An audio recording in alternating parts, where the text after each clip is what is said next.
ಎಲ್ಲ ಕನ್ನಡಿಗರಿಗೂ ನಮಸ್ಕಾರ. ದಿಗ್ವೇಶ್ ರಾತಿ ಈ ಒಂದು ಸೀಸನ್ ಬಂದಿರೋದೇ ಸೆಲೆಬ್ರೇಟ್ ಮಾಡಕ್ಕೆ, ಅವರು ಸೈಕ್ ಮಾಡಕ್ಕೆ IPL ಅಂತ ನನಗೇನೋ ಅನ್ನಿಸ್ತದೆ. ಯಾಕಂತ ಹೇಳಿದ್ರೆ ಈ ಒಂದು ಸೀಸನ್ನು ಅವ್ರು ಆಡಿರೋ ಮ್ಯಾಚು ಮತ್ತೆ ತೆಗ್ದಿರೋ ವಿಕೆಟ್ ಎಲ್ಲಾದರೂ ಕೂಡ ಈ ರೀತಿ ಸಖತ್ ಸೈಕ್ ಮಾಡ್ತಾ ಇದ್ದಾರೆ ಗುರಿ ಒಂದು IPL ಅಲ್ಲಿ. ಬಟ್ ಎಂಥ ಪ್ಲೇಯರ್ಗಾದರೂ ಕೂಡ IPL ಫಸ್ಟ್ ಟೈಮ್ ಮಾಡ್ತಾ ಇರಬೇಕಾದ್ರೆ, ಡೆಬ್ಯೂ ಮಾಡ್ತಿರ್ಬೇಕಾದ್ರೆ, ಫಸ್ಟು ಸೀಸನ್ ಆಗಬೇಕಾಗಿದ್ರೆ BCCI ಕಡೆಯಿಂದ ವಾರ್ನಿಂಗ್ ಬಂದರೆ ಅದನ್ನ ಎಲ್ಲರೂ ಕೂಡ ಅಕ್ಸೆಪ್ಟ್ ಮಾಡಿಕೊಂಡು ನೆಕ್ಸ್ಟ್ ಮ್ಯಾಚ್ ಆ ಥರ ಸೆಲೆಬ್ರೇಟ್ ಮಾಡೋಕ್ಕೆ ಹೋಗಲ್ಲ. ಬಟ್ ಈ ಮನುಷ್ಯ ಕೇಳ್ತಾನೆ ಇಲ್ಲ ಗುರು, ನೀನು ಏನಾದರೂ ಮಾಡು ಗುರು, ಯಾವುದಾದ್ರೂ ವಾರ್ನಿಂಗ್ ಕೊಡು, ನನಗೆ ಎಷ್ಟಾದರೂ ಫೈನ್ ಕಟ್ಟು, ಎಷ್ಟಾದರೂ ಡಿಮೆರಿಟ್ ಪಾಯಿಂಟ್ಸ್ನ ಕೊಡು, ನಾನು ಮಾಡೋದೇ ಹಿಂಗೆ, ಅದೇನಾಗುತ್ತೋ ಆಗಲಿ ಅಂತ ತಲೆನೇ ಕೆಡ್ಸ್ಕೊತಿಲ್ಲ. BCCIಗೆ ತಲೆ ಕೆಡ್ಸ್ಕೊತಿಲ್ಲ ಅಂತ ಹೇಳಿದ್ರೆ ಇವರು ಒಂಥರ ನೆಕ್ಸ್ಟ್ ಲೆವೆಲ್ ಸೈಕೋ ಪ್ಲೇಯರ್ ಅಂತ ನಾನು ಹೇಳ್ತೀನಿ. ಬಟ್ ನೆನ್ನೆ ಮ್ಯಾಚಲ್ಲಿ ಅಭಿಷೇಕ್ ಶರ್ಮಾದು ವಿಕೆಟ್ ತೆಗೆದಿದ್ದು ಒಳ್ಳೆ ಡಿಸರ್ವಿಂಗ್ ವಿಕೆಟ್ ಅಂತಲೇ ಹೇಳ್ತೀನಿ. ಬಿಕಾಸ್ ದಿಗ್ವೇಶ್ ರಾತಿ ಸಖತ್ತಾಗಿ ಬೌಲಿಂಗ್ ಮಾಡಿದ್ರು. ಬಟ್ ಅವರೆಲ್ಲ ಮ್ಯಾಚು ಕೂಡ ಚೆನ್ನಾಗಿ ಮಾಡಿದರೆ, ಒಂದು ಮ್ಯಾಚೇನೋ ಎಕ್ಸ್ಪೆನ್ಸಿವ್ ಆದರೂ ಅಷ್ಟೇ. ಬಟ್ ನೆನ್ನೆ ಮ್ಯಾಚಲ್ಲಿ ಅಭಿಷೇಕ್ ಶರ್ಮಾ ಏನು ಹೊಡಿತಾ ಇದ್ರು, ಏನು ಬಾರ್ಸ್ ಆಗ್ತಾಯಿದ್ರು, ಅವ್ರು ಏನಾದ್ರು ಔಟ್ ಆಗದೆ ಇದ್ಬಿಟ್ಟಿದ್ರೆ ಪಕ್ಕ 100 ಹೊಡ್ಕೊಂಡು ಬೇಗ ಮ್ಯಾಚನ್ನ ಬೇಗ ಮುಗಿಸ್ತಾ ಇದ್ರು. ಬಟ್ LSGನೂ ಕೂಡ ಮನೆಗೆ ಕರ್ಕೊಂಡು ಹೋಗಿದ್ದಾರೆ. SRH ನಾವೇನು ಹೋಗೋದು, ಬನ್ನಿ ನಿಮ್ಮನ್ನು ಕರ್ಕೊಂಡು ಹೋಗ್ತೀನಿ. ದಿಗ್ವೇಶ್ ರಾತ್ರಿ ಎಷ್ಟು ಮಾತಾಡ್ತೀಯ ಗುರು ನೀನು, ಎಷ್ಟು ಸೆಲೆಬ್ರೇಟ್ ಮಾಡ್ತೀಯ ಅಂತ ಫ್ಯಾನ್ಸ್ ಕಡೆಯಿಂದನೂ ಕೂಡ ಟ್ರೋಲ್ ಆದರು ದಿಗ್ವೇಶ್ ರಾತಿ. ಸೊ ಮತ್ತು ಇಶಾನ್ ಕಿಶನ್ ವಿಕೆಟ್ ತೆಗ್ದಾಗ್ಲೂ ಕೂಡ ಸೇಮ್ ಸೆಲೆಬ್ರೇಷನ್ ಬಂತು. ಸೊ ಇವರಂತೂ ಸೈಕ್ ಮಾಡೋಕ್ಕೆ ಬಂದಿದ್ದಾರೆ ಅಂತ ನನಗೇನೋ ಅನ್ನಿಸ್ತದೆ. ಬಟ್ BCCI ಕಡೆಯಿಂದ ಅವ್ರಿಗೆ ಸ್ಟ್ರಿಕ್ಟ್ ವಾರ್ನಿಂಗ್ ಕೊಡ್ತಾರೆ, ಇದೇ ಥರ ಮಾಡ್ತಾ ಇದ್ದಾರೆ, ಪಕ್ಕ IPL ಇಂದ ತೆಗಿತಾರೆ ಅಂತ ನನಗೇನೋ ಅನ್ನಿಸ್ತದೆ. ನೋಡೋದ ಏನಾಗುತ್ತೆ ಅಂತ. ಬಟ್ ನೆನ್ನೆ ಮ್ಯಾಚಲ್ಲಿ SRH ಏನು ಗುರು, ಎಲ್ಲ ಪ್ಲೇಯರು ಕೂಡ ಇವಾಗ ಫಾರ್ಮಿಗೆ ಬಂದಿದ್ದಾರೆ. ಆ್ಯಕ್ಚುಲಿ ಟಾಪ್ 5 ಅವರು ಈಗ ಬಂದ್ರಿ. ಏನು ನ್ಯೂಸು, ಆಲ್ಮೋಸ್ಟ್ ಎಲ್ಲ IPL ಮುಗ್ದೋಯ್ತು, ಎಲ್ಲ ಎಲಿಮಿನೇಟೇ ಆಗಿಬಿಟ್ಟಿದ್ದಾರೆ ಟೀಮು. ಬಟ್ ಎಲಿಮಿನೇಟ್ ಏನೋ ಆಗ್ತಾ ಇದ್ದಾರೆ SRH. ಬಟ್ ಅದಂಗೆ ಪಾಪ LSGನೂ ಕರ್ಕೊಂಡು ಹೋಗ್ತಾ ಇದ್ದಾರೆ. LSGಗೆ ಈ ಒಂದು ಸೀಸನ್ ಚಾನ್ಸ್ ಇತ್ತು, 3 ಮ್ಯಾಚ್ಗೆ 3 ಗೆದ್ದಿದ್ರೆ ಏನೋ ಒಂದು 90% ಚಾನ್ಸ್ ಇತ್ತು, ರನ್ ರೇಟಲ್ಲಿ ಏನೋ ಆಗ್ಬೋದಾಗಿತ್ತು. ಬಟ್ ಪಾಪ 200 ರನ್ ಹೊಡೆದ್ರು ಕೂಡ ಬಿಡಲಿಲ್ಲ SRH. ಹೊಡೆದಕ್ಕೆ ಹೆಚ್ಚಿ ಆ ಒಂದು ಟಾರ್ಗೆಟ್ನ ಫಿನಿಶ್ ಮಾಡಿದ್ರು.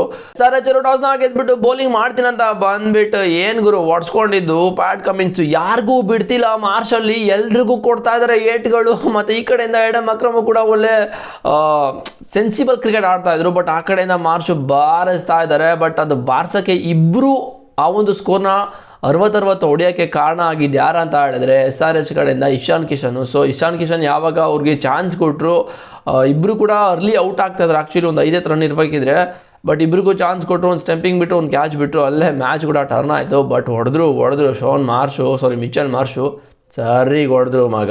ಅದಾದಮೇಲೆ ಎಡಮ್ ಅಕ್ರಮ್ ಕೂಡ ಒಳ್ಳೆ ಆಟನೇ ಆಡ್ತಾ ಇದ್ದಾರೆ. ಬಟ್ ಈ ಒಂದು ಸೀಸನ್ ಅವರು 5-6 ಹಾಫ್ ಸೆಂಚುರಿನ ಹೊಡೆದ್ರು. ಏನು ಗುರು ಸಕ್ಕತ್ತಾಗಿ ಆಡ್ತಾರೆ, ಒಂಥರ ವಿರಾಟ್ ಕೊಹ್ಲಿ ಥರನೇ ಆಡ್ತಾರೆ ಅಂತ ನನಗನ್ನಿಸುತ್ತೆ. ಬಿಕಾಸ್ ಅವರು ಜಾಸ್ತಿ ಏರಲ್ಲಿ ಹೊಡೆಯೋಕ್ಕೆ ಹೋಗಲ್ಲ, ಎಲ್ಲ ಡೌನ್ ದಿ ಗ್ರೌಂಡೇ ಆಡಾಕ್ತಾರೆ. ಬಟ್ ಲೂಸ್ ಬಾಲ್ ಸಿಕ್ಕಿದ್ರೆ ಅದನ್ನು ಪಕ್ಕಾ ಪನಿಷ್ ಮಾಡೇ ಮಾಡ್ತಾರೆ. ಬಟ್ ಸಕ್ಕತ್ತಾಗಿ ಆಡಿದ್ರು. 10 ಓವರ್ಗೆ 100 ರನ್ ಹೊಡೆದ್ಬಿಟ್ಟಿದ್ರು. ಅದಾದಮೇಲೆ ಸ್ವಲ್ಪ ರನ್ನು ಸ್ಲೋ ಆಯಿತು. ಬಿಕಾಸ್ ಮಿಚೆಲ್ ಮಾರ್ಷ್ ಔಟ್ ಆದಮೇಲೆ ಬಂದಿದ್ದು ರಿಷಬ್ ಪಂತ್ ಸ್ವಲ್ಪ ಶಾಕಿಂಗ್ ಕೊಟ್ಟರು. ಬಿಕಾಸ್ ನಿಕೋಲಸ್ ಪೂರನ್ ಬರಬೇಕಾಗಿತ್ತು, ಬಟ್ ಅವ್ರು ಬಂದಿಲ್ಲ. ರಿಷಬ್ ಪಂತ್ ಬಂದುಬಿಟ್ಟು ಮತ್ತೆ ಫಾರ್ಮ್ ಕೂಡ ಕಂಟಿನ್ಯೂ ಆಯಿತು. ಏನು ಗುರು ಕ್ಯಾಚ್ ಹಿಡಿದಿದ್ದು ಮಲ್ಲಿಂಗ, ಯಪ್ಪ ಸೀರಿಯಸ್ಲಿ ಸೈಕ್ ಗುರು. ಈ ಒಂದು ಸೀಸನ್ನು 2ನೇ ಕ್ಯಾಚ್ ಅನ್ಸುತ್ತೆ ಅವ್ರದ್ದು, ಆ ಥರ ಕ್ಯಾಚ್ ಹಿಡಿದಿರೋದು. ಯಪ್ಪ ಏನು ಸೈಕ್ ಕ್ಯಾಚ್ ಗುರು, ಸೀರಿಯಸ್ಲಿ ಸೈಕ್ ಕ್ಯಾಚ್. ಅದು ಕಾಟನ್ ಬೌಲ್ಡಲ್ಲಿ ಫಾಲೋ ಥ್ರೂ ಬೌಲಿಂಗ್ ಮಾಡಾದ್ಮೇಲೆ ಫಾಲೋ ಥ್ರೂ ಬಿಟ್ಟು ಆ ಥರ ಅವ್ನು ಕ್ಯಾಚ್ ಹಿಡಿಬೇಕು ಅಂದರೆ ಸೀರಿಯಸ್ಲಿ ಸಖತ್ ಕಷ್ಟ ಇದೆ ಬೌಲರ್ಸ್ಗೆ, ಅದರಲ್ಲೂ ಫಾಸ್ಟ್ ಬೌಲರ್ಸ್ಗೆ ಸಖತ್ ಕಷ್ಟ ಇದೆ. ಒಳ್ಳೆ ಕ್ಯಾಚ್ ತಗೊಂಡ್ರು. ಬಟ್ ರಿಷಬ್ ಪಂತ್ ಅವ್ರದ್ದು ಮತ್ತೆ ಕ್ಲಾಸ್ ಸ್ಟಾರ್ಟ್ ಆಯಿತು. LSG ಓನರ್ ಕಡೆಯಿಂದ ಹೋಗಿ ರಿಷಬ್ ಪಂತ್ ಔಟ್ ಆದಮೇಲೆ ಒಳಗೆ ಹೋದ್ಮೇಲೆ LSG ಓನರು ಕೂಡ ಅವ್ರು ಹಿಂದೆ ಹೋದರು. ಎಲ್ಲ ಮ್ಯಾಚ್ ಹಂಗೆ ಮಾಡ್ತಾಯಿದ್ರೆ ಒಳಗಡೆ ಹೋಗಿ ಅದೇನು ಸೀನ್ ನಡೀತಿದೆ ಅಂತ ಗೊತ್ತಿಲ್ಲ. ಬಟ್ ಒಂದು ವೀಡಿಯೋ ಲೀಕ್ ಆದರೆ ಸಕ್ಕತ್ತಾಗಿರುತ್ತೆ, ಯಾವ ಥರ ಕ್ಲಾಸ್ ತಗೋತಾರೆ ಅಂತ ರಿಷಬ್ ಪಂತ್ಗೆ. ಬಟ್ ಮಾತುಕತೆ ನಡೆದಿರುತ್ತೆ. ಅದಾದಮೇಲೆ ನಿಕೋಲಸ್ ಪೂರನ್ ಆಯುಷ್ ಬದೋನಿ ಅಷ್ಟೊಂದೇನು ಇಂಪ್ಯಾಕ್ಟ್ ಮಾಡೋಕ್ಕಾಗಲ್ಲ. ಬಟ್ ನಿಕೋಲಸ್ ಪೂರನ್ ಅವರು ಸ್ವಲ್ಪ ಇಂಪ್ಯಾಕ್ಟ್ ಮಾಡಿದ್ರು. ಆಲ್ಮೋಸ್ಟ್ 30+ ರನ್ ಹೊಡೆದು LSGನ ಒಂದು ಗಡಿಗೆ ದಾಟಿಸಿದ್ರು. ಬಟ್ ನಿಕೋಲಸ್ ಪೂರನ್ನು ಸ್ಟಾರ್ಟಿಂಗ್ ಇನ್ನಿಂಗ್ಸು ಏನು ಆಡ್ತಾಯಿದ್ರು ಇವರು, ಸ್ಟಾರ್ಟಿಂಗ್ ಒಂದು 5 ಇನ್ನಿಂಗ್ಸ್ ಸಕ್ಕತ್ತಾಗಿ ಆಡೋದು. ಅದಾದಮೇಲೆ 4 ಇನ್ನಿಂಗ್ಸ್ ರನ್ನೇ ಬಂದಿಲ್ಲ. ಅದು ವೀಕ್ನೆಸ್ ಗೊತ್ತಾಗ್ಬಿಟ್ಟಿದೆ ಎಲ್ಲರೂ ಬೌಲರ್ಗೂ. ಅರೌಂಡ್ ದ ಸ್ಟಂಪ್ ಬಂದುಬಿಟ್ಟು ಬೌಲಿಂಗ್ ಮಾಡಿದ್ರೆ ಸ್ವಲ್ಪ ಸಖತ್ ಸ್ಟ್ರಗಲ್ ಪಡ್ತಾ ಇದ್ದಾರೆ ನಿಕೋಲಸ್ ಪೂರನ್ನು. ಬಟ್ ನಿನ್ನೆ ಕೂಡ ಹೊಡೆದ್ರು ಪ್ಯಾಟ್ ಕಮಿನ್ಸ್ಗೆ. ಬಟ್ 200 ರನ್ನ ಟಾರ್ಗೆಟ್ನ ಕೊಟ್ಟರು, 206 ರನ್ನು. ಬಟ್ ಈ ಒಂದು ರನ್ನ ಚೇಸ್ ಮಾಡೋಕ್ಕೆ ಬಂದಿದೆ SRH ಕಡೆ. ಏನು ಅಭಿಷೇಕ್ ಶರ್ಮಾ ಬಂದಂಗೆ ಇಕ್ತಾ ಇದ್ದಾರೆ. 20 ಬಾಲಲ್ಲಿ 60 ರನ್ನು. ಆದಿತ್ಯ ಟ್ರೇಡ್ ಅಂತ ಅವರು ಕೂಡ ಚೆನ್ನಾಗೇ ಆಡಿದ್ರು. ಬಟ್ ಅನ್ಫಾರ್ಚುನೇಟ್ಲಿ ಟಾಪ್ ಎಡ್ಜ್ ಆಗಿ ದಿಗ್ವೇಶ್ ರಾತಿ ಕೈಗೆ ಕ್ಯಾಚ್ ಕೂಡ ಹೋಯ್ತು. ಬಟ್ ಅದಾದಮೇಲೆ ಯಾರು ಕೂಡ ನಿಂತ್ಕೊಳ್ಳೇ ಇಲ್ಲ. ಯಾಕಂದ್ರೆ ಅದಾದಮೇಲೆ ಒಬ್ಬ ಇಶಾನ್ ಕಿಶನ್ ಕೂಡ ಬಂದು 35 ಹೊಡೆದು, ಎನಿ ಕ್ಲಾಸ್ 47 ಹೊಡೆದು, ಕಮಿಂದು ಮೆಂಡಿಸ್ 32 ರನ್ನು. ಕಮಂದು ಮೆಂಡಿಸ್ SRHಗೆ ಒಳ್ಳೆ ಪಿಕ್ ಆಗಿದೆ. ಬಟ್ SRH ಈ ಒಂದು ಸೀಸನ್ ಎಲ್ಲ ಮುಗಿದ್ಮೇಲೆ ಯಾರು ಫಾರ್ಮಿಗೆ ಬಂದಿದ್ದಾರೆ ಟಾಪ್ 5, ನೋ ಯೂಸ್ ಅಂತ ಹೇಳ್ತೀನಿ. ಯಾಕಂತ ಹೇಳಿದ್ರೆ ಇವಾಗ ಫಾರ್ಮಿಗೆ ಬಂದು ಏನು ಯೂಸ್ ಗುರು, ಎಲ್ಲ ಮ್ಯಾಚೇ ಮುಗ್ದೋಗ್ಬಿಡ್ತು. ಬಟ್ ಫಸ್ಟು ಸೀಸನ್, ಈ ಒಂದು ಸೀಸನ್ನು ಸ್ಟಾರ್ಟ್ ಆಗಬೇಕಿದ್ರೆ ಆಡಿದ್ದು ಫಸ್ಟ್ ಮ್ಯಾಚು ಏನು ಆಡಿದ್ರು 270 ಆಲ್ಮೋಸ್ಟ್ ಹೊಡೆದಿದ್ದು. ಅದಾದಮೇಲೆ ರನ್ಸೇ ಬಂದಿಲ್ಲ. ಬಟ್ ಇಲ್ಲಿವರೆಗೂ ಯಾರು ಕೂಡ ಫಾರ್ಮಿಗೆ ಬಂದಿರಲಿಲ್ಲ. ಅದು ಇಶಾನ್ ಕಿಶನ್ ಫಸ್ಟ್ ಮ್ಯಾಚೇ 100 ಹೊಡೆದ್ರು. ಅದಾದಮೇಲೆ ಇದೆ 35 ರನ್ನು ಎಷ್ಟು ಅನ್ಸುತ್ತೆ ಹೌದು. ಮತ್ತು ಅಭಿಷೇಕ್ ಶರ್ಮಾ ಇದ್ರೆ ಹೊಡಿತಾರೆ, ಇಲ್ಲ ಅಂತ ಹೇಳಿದ್ರೆ ಥ್ಯಾಂಕ್ ಯು. ಬಟ್ ಹೆನ್ರಿ ಕ್ಲಾಸನ್ನು ಪರವಾಗಿಲ್ಲ, ಈ ಒಂದು ಸೀಸನ್ನು ಒಂದು ಟಚ್ಚಲ್ಲಿ ಇದ್ದಾರೆ. ಬಟ್ ನಿನ್ನೆ ಮ್ಯಾಚು ಕೂಡ ಚೆನ್ನಾಗಿ ಆಡಿದ್ರು. Unfortunately outside the of tech ಇತ್ತು, ಅದನ್ನು ಸುಮ್ಮನೆ ಹಿಂಗೆ ಬ್ಯಾಟ್ ಇಕ್ಕಿದ್ರು. ಬಟ್ ಕೀಪರ್ ಕೈಗೆ ಕಾಟ್ ಬಿಹೈಂಡ್ ಆಗಿಬಿಡ್ತು. ಅದಾದಮೇಲೆ ಮತ್ತೆ ಕಮಿಂದೋ ಮೆಂಡಿಸ್ ಫಿನಿಶಿಂಗ್ ಟಚ್ನ ಕೊಟ್ಟಿದ್ದು. ಬೌಲಿಂಗ್ ಕಡೆಗೂ ಮಾತಾಡಬೇಕಂತ ಹೇಳಿದ್ರೆ ಅಲ್ಲಿ ಪಿಕ್ ಆಫ್ ದಿ ಬೌಲರ್ ಆಗಿದ್ದು ದಿಗ್ವೇಶ್ ರಾತಿನೇ 2 ವಿಕೆಟ್ನ ತಗೊಂಡಿದ್ದು LSG ಕಡೆ. ಅದು ಬಿಟ್ಟರೆ ಯಾರು ಕೂಡ ಪರ್ಫಾರ್ಮ್ ಮಾಡಿಲ್ಲ. ಸಖತ್ತಾಗಿತ್ತು ಮ್ಯಾಚು ಸೀರಿಯಸ್ಲಿ.